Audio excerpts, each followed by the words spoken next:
What's going on, everybody? Welcome to the Heartbroken and Housebroken podcast. I'm Spiro.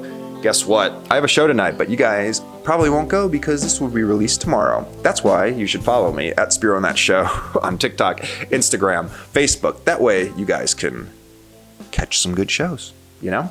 Also, if you're in the Colorado area, Denver, Colorado Springs, I will be at Looney's Comedy Corner in Colorado Springs. I'll be there this weekend, the 14th and 15th, 7:30, 9:45 show times. Guys, I love Looney's so much. It's my home away from home. It's my home club away from my home club. You know, LA Comedy Club, it got me my start. It gave me my first guest spot ever. That's actually where I'm performing tonight. And then Looney's was like the club that I really started working on the road for the first time, that really enjoyed me and that really took me in as one of their own and really just enjoyed having me around. And, you know, that sounds dramatic, but in the comedy world, a lot of time they just don't want you around. And I don't mean that in a bad way, but like they just want you to do your set, you hang out a little bit, and then you leave. They don't want you to like continuously keep, it's a business, you know, they got other comics that they want to come in. But Looney's has that like family feel to it where it's like you come in, they're excited to see you. They're just so kind, and everybody that comes to the shows just have a great time. They're ready for laughs. And I really get to work new stuff there, which I love doing, because in Vegas, I don't get to work a lot of new stuff because, you know, it's Vegas. People are here on vacation. People are here and they're choosing between comedy and the Cirque du Soleil. So I got to do the stuff that I know works, and trying new stuff is difficult. And, you know, I've had my moments when I was working out the widower stuff I do. Like, I just had to kind of trust that my relationships with these bookers was strong enough that they knew that I was going to figure it out. Like LA Comedy Club, Kimmel's, you know, all these places that I work in town, they gave me space to just kind of bomberino while I try to figure out my stuff. And Looney's did the same thing. I mean, they really gave me a chance to stretch my legs and learn my voice, and they always encourage me doing new stuff, and they enjoy my new stuff. And I just, I'm looking forward to it, because whenever I go there, I always have just such a good reset time.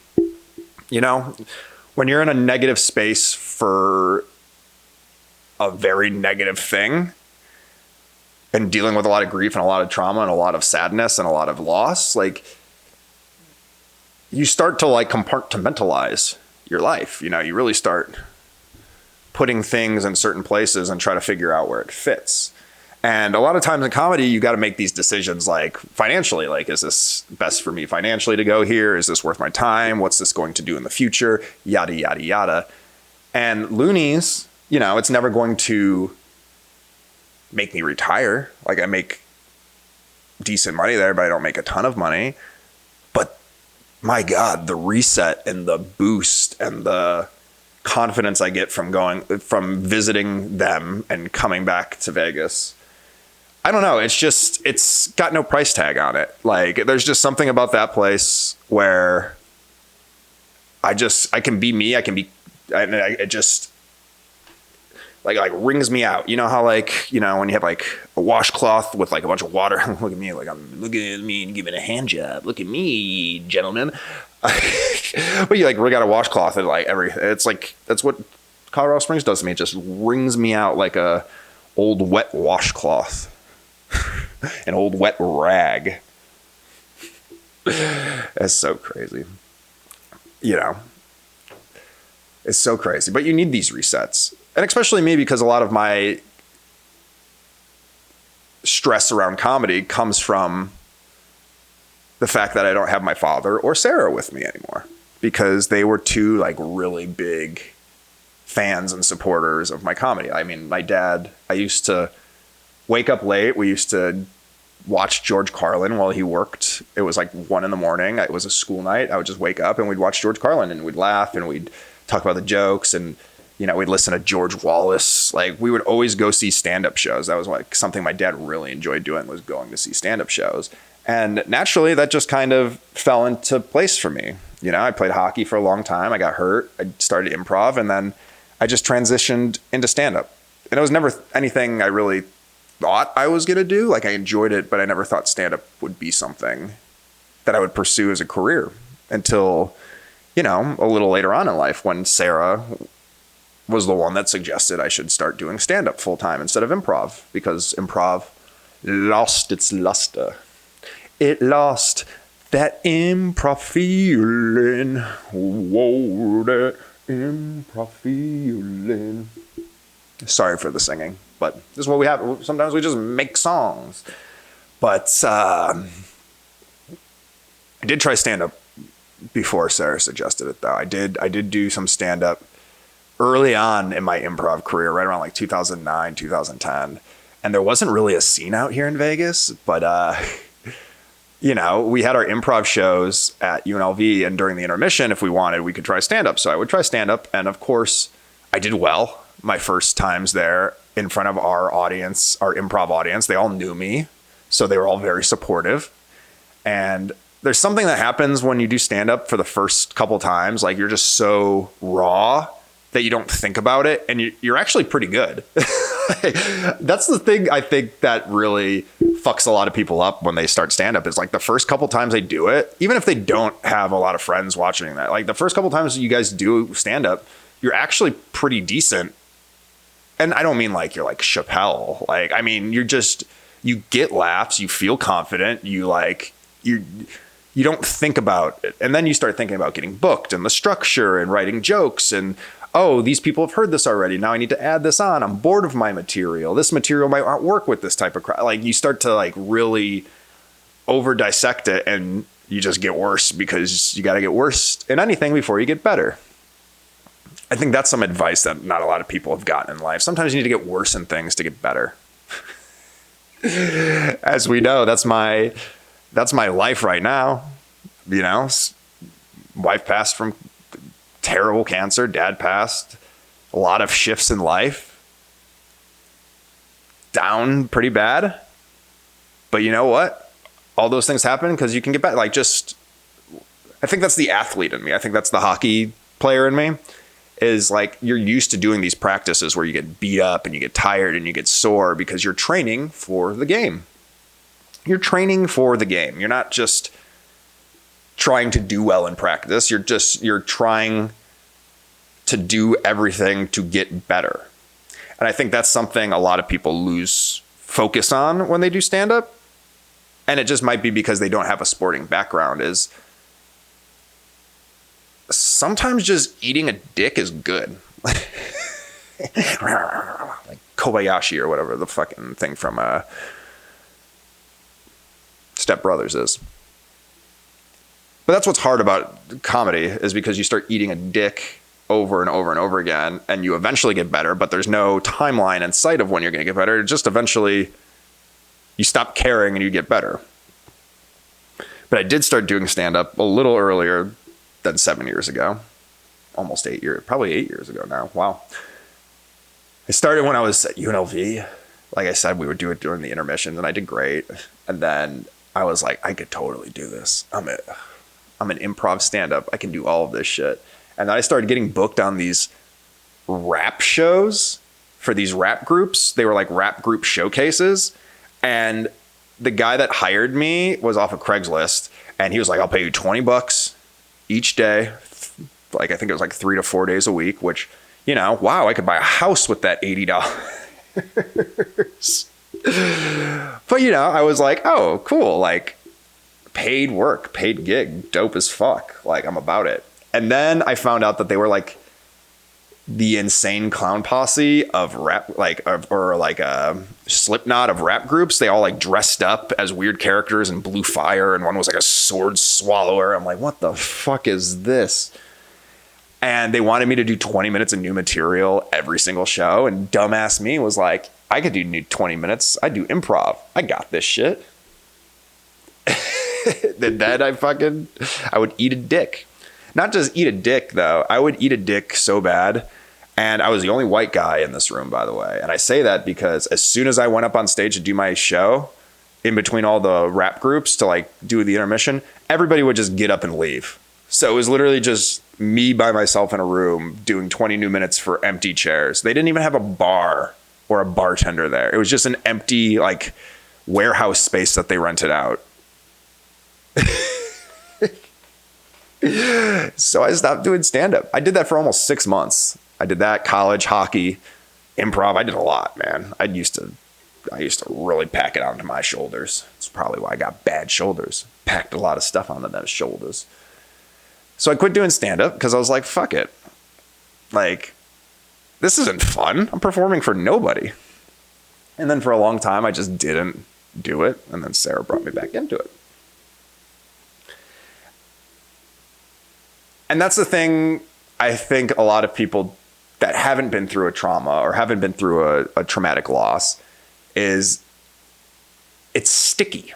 You know what I mean? It sticks. It's like a little, it's like, you know, those sticky hands where it's like, oh, like these are fun. And then you slap it on, it sticks on something and you're like yanking it and you're like, this is kind of like not fun. And I hope it doesn't break. It's kind of what it is, man. Like you really start to, out of nowhere, it just like smacks you on the back of the head and you start thinking about things and it feels so close, but then you look and the person holding the hand is like 4 years away. That's an interesting analogy. Because I talked about it the other day. I talked about it with a good friend of mine, Gabe Lopez, who's the booker and the host of the Dirty at 12:30 in the new Comedy Lounge. She was friends with Ralphie May, who passed in 2017. And he's like, it feels like it's been only a year and a half, but it's been, 8 years. And I said the same thing. I was like, Sarah's been 4 years and it feels like it's been a year and a half. And I guess that's the best way to describe like PTSD or trauma. Like it feels like it's so present, but you know that it's not present. So it's like literally you battling with yourself and arguing with yourself. Like this isn't, I shouldn't feel this way. Like I shouldn't feel that. I know like it's okay to feel this way, but this isn't a real like thing. This isn't the past. Like get out of it. And you like talk yourself out of it. And it like sticks with you because you see so many like horrific things. I think that's a lot of the things that people, when I talk to people or when I tell jokes, they know I've seen horrific things, but they don't understand. Like they're like, a lot of it's like, why do you still talk about it? Why do you still talk about it? Why do you still talk about it? Because it's something that really affected my life in a crazy way, I've seen some crazy shit. So I saw here, let me show you how the mind associates. Okay. So the other day I saw a guy in like a prisoner's outfit, like they were like transporting or something. I don't know. And the first thing I thought of was, man, I remember when I would sit with Sarah during her chemo sessions sometimes.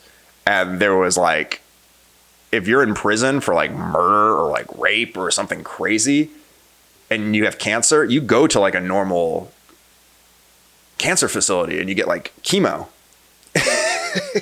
So Sarah would be there and like next to her would be a dude shackled up in an orange suit and a bunch of cops just standing by while you're getting chemo. Which is a crazy concept because if you're getting chemo and you're chained up, like, are you going to attack anybody?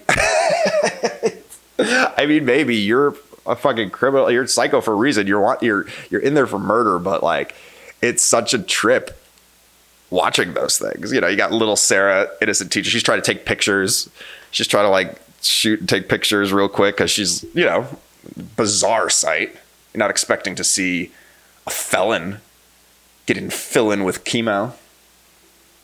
She'd try to take a picture real quick. She'd try to snap it, like the little like, boop. It does it. You think you're being like so like discreet, but it's so obvious. You just boop, and everyone's like, nobody holds their phone like this. What are your fucking mid-arms cold? What are you doing?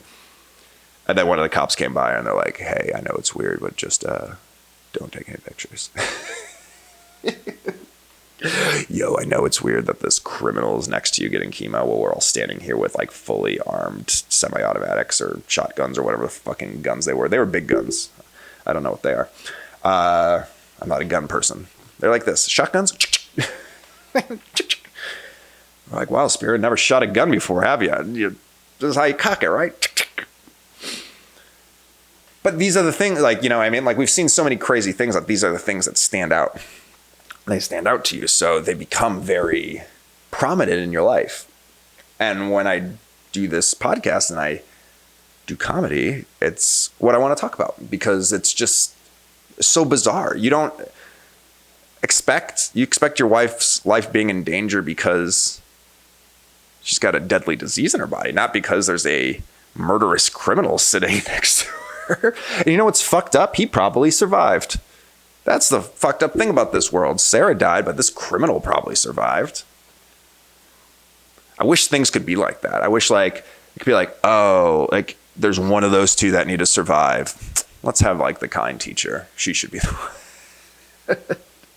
If they could pick it out, they'd be like, she's got the better insurance, that's for sure. Well, it's both state insurance, so I don't know how good the insurance could be. It is dark. It's dark. But you know, as we talk about, this is what we do.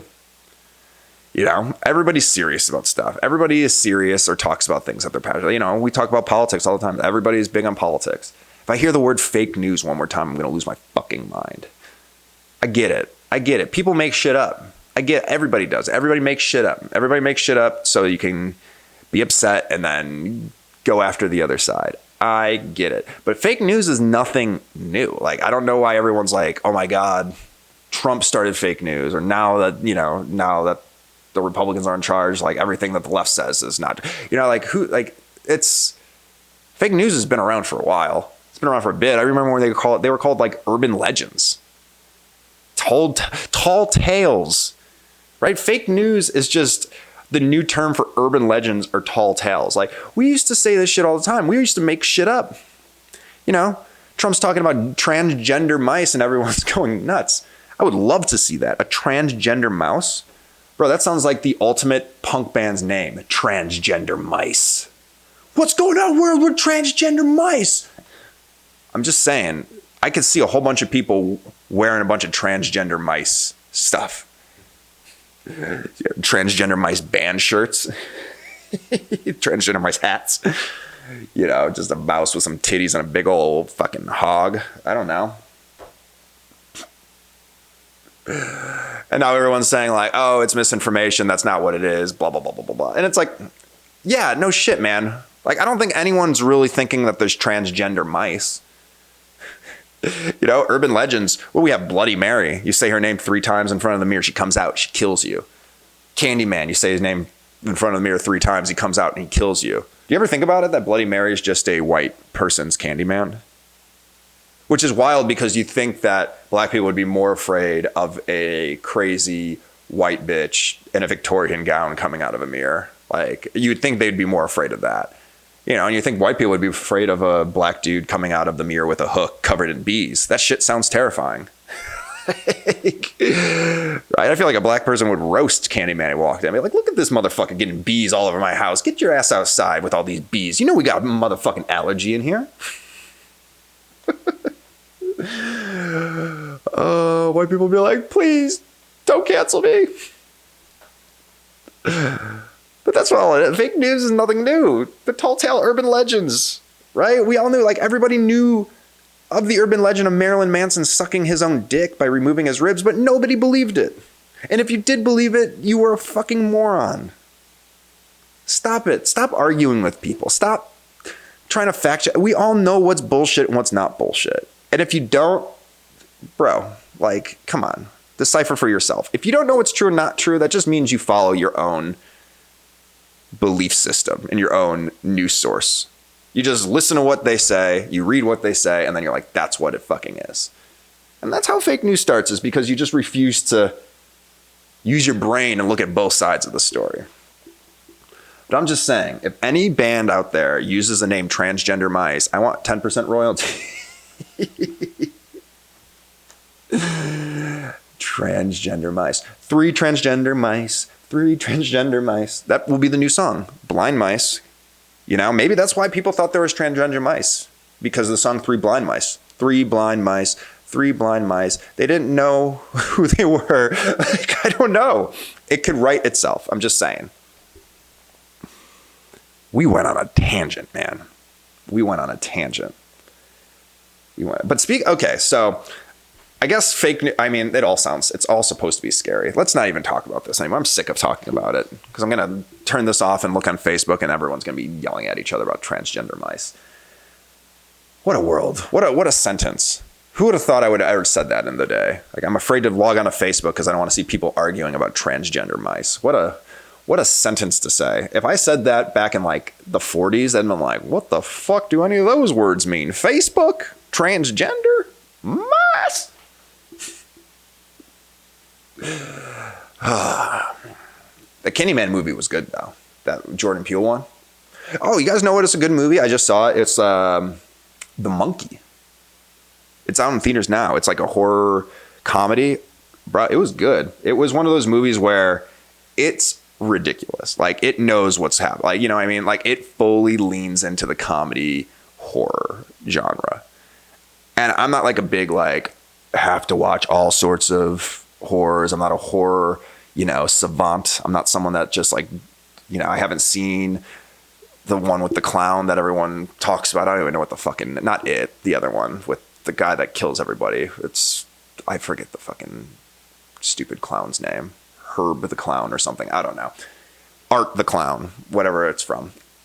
But The Monkey, funny, entertaining. I was genuinely entertained through the whole movie. And that's something where it doesn't happen too often now. A lot of the shit's so watered down. We're coming post-COVID. We're really, I think the last 4 years, we kind of saw the effects of like the writer strike and the COVID shutdowns in Hollywood because there was a lot of trash. But now it seems like everything's kind of getting back to where it's going.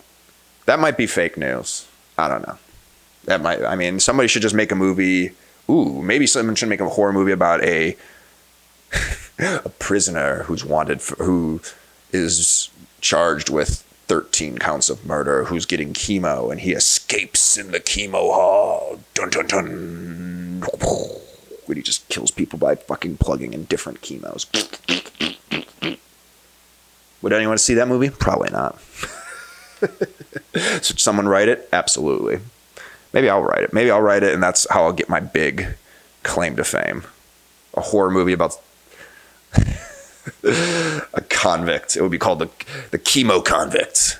Coming to you this fall. This was a fun one. This was a fun podcast. I hope you guys enjoyed it. Again, if you guys aren't following me already, please follow me. At Spiro and That Show. That's where we do it. Looney's Comedy Corner this week. I also have Jokes and Fire on the 26th. It's a Wednesday. It's at 8 p.m. If you guys want to come out to the show, just hit me up. I'm doing free tickets. I don't think we're trying to sell tickets. I think we're just trying to make it packed, and we're just trying to have it be a good time because it's a dope spot. It's dope food. It's got a really awesome feel to it. And we're trying to make this like the Wednesday once a month like spot. So come out, have some fun. We got a whole new lineup. I'm hosting. I'll be doing new stuff. You got Liz Stone always popping in doing new stuff. We got some local favorites that actually featured for me over the past month, and they're really sweet kids and they're really, really funny. I'm happy to have them. We have Gabe Nolasco featuring. We have Mary Upchurch featuring, and we have the Chris Clark, the one and only Chris Clark headlining. We got a great stacked lineup. So if you guys want to come, please come. If not, let me know what else you guys want me to talk about. If there's anything that you guys are curious about with my grief journey, if you have any questions about like cancer diagnosis or, what's it like or things you should expect or, just any general questions about what I had to go through, I'm more than happy to answer because this podcast, it is an outlet for me to talk and me to riff and me to talk some shit. But it's also, I want to try to give back and really, if people are going through difficult times, whether it's similar to mine or not, like I want this to be a forum where we can laugh about some of the stuff we went through because I think that's another thing people just don't understand when you're grieving is we live through this grief and this sadness all the time. So when I want to get up and make fun of it and talk about it, like I'm in a place to just laugh about it. I do my crying. I do my therapy. I have my medications, like all that's good. But sometimes you just need to let it out. And I think that's a big message that I always try to put out there is like, if you're going through something, give yourself a space where you can at least, I don't want to say make a positive out of it, but do something where you feel good about with whatever's going on. And I know there's so many horrific things that happen to people and it's hard, but it's your life. and it's always going to stick like that sticky hand on the back of your head. So you got to figure out a way to kind of peel it off and relieve yourself. You know, with me, I play hockey. I go to Looney's Comedy Corner. I do a lot of things. I got Liz. I got the cats. I got, you know, a lot of wonderful things that I know now that if I'm feeling a certain way, I can do. And laughing's one of those, and talking shit's another way. So if you guys have anything that you want me to talk shit about, like, cool. If you guys have some trauma and you're like, look, I don't know how to laugh about this, but if you want to tell jokes about it, I'll laugh about it. Let me know. I'll riff on your trauma. I'll be respectful. I'll talk some shit. Oh man, can you imagine that? Me just riffing on people's trauma? That'd be fun. Come on, people, give me a challenge. Give me something that you've been give me some trauma that you've been exposed to, and I'll riff on it on the next podcast. Or not. You don't have to. But anyway, guys, I love you. I hope you all have a great week. I hope you have a safe week. If you guys are anywhere that I'm going to be performing in the next week, I hope to see you. Come say hi. Let me know how you feel about the podcast. And with that being said, this has been another episode of the Heartbroken. This has been another episode of the. I'm just so bad at closing. I got distracted. Somebody's walking outside. I have like this whole open area where I can see my whole complex, and somebody walked and I got distracted. Anyway, this is the Heartbroken and Housebroken podcast. Thank you guys so much for tuning in. Also, I do have merch. So if you guys are looking to support me in any sort of way, I have stickers, t-shirts, phone, like the little, what are those things on the back? Pop sockets for the phones. I got all that shit. So if you guys want, just hit me in the DMs. I'll hook you up with a discount because you listen to the podcast. Okay, do I got anything else? Let me see my reminders. I have reminders everywhere. I don't have anything else. This has been the Heartbroken and Housebroken podcast. I'm finally signing off. Bye, everybody. I'm Spiro.